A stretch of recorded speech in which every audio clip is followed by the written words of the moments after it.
Hello and welcome to episode 8 already of the series on difficult conversations. It has come to my attention that Johnny Moore can ski. Yes, amazing, but true, I can ski. Not well, mind you, but I can ski. And how I learned to ski is kind of interesting. Because I was a kind of classic nervous pupil, and I spent the first 3 days on the slopes either falling down or crying. I was just trying to be sympathetic. Trying to be sympathetic. I was terrible. But the turning point was interesting because I found a ski instructor who suggested that I put down the poles and imagine myself carrying a tray of champagne glasses in front of me as I skied. This was the turning point.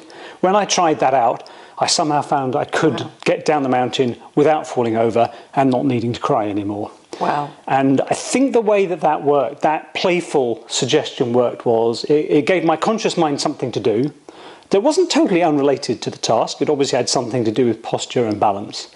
And it left the rest of my brain enough freedom, uninterrupted by all the coaching, to figure it out for itself. Yeah.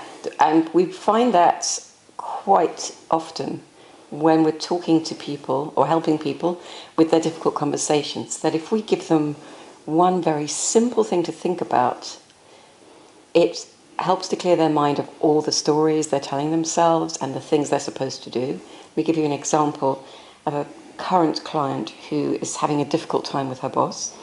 And I noticed that she's sitting on her hands like this. So one of the things that I suggested to her was very simply to place your hands on the table when you're talking to him.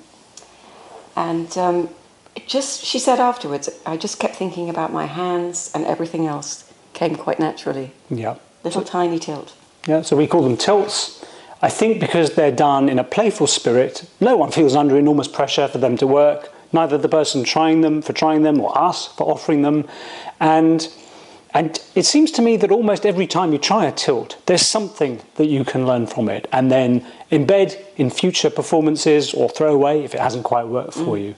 And simple tilts avoid us playing experts, oppressing people with our supposed expertise, which would be non-existent when it comes to difficult conversations. Oh, surely not, Johnny. I think what we're good at is, we're good at creating these little tilts that let people make discoveries for themselves. Absolutely. We have a huge bank of them and we can always come up with new ones to fit the situation. So there you go. Tray of champagne. Tray of champagne. Shall we go and have some? That's a good idea. Yes, let's. And thanks for watching. Bye.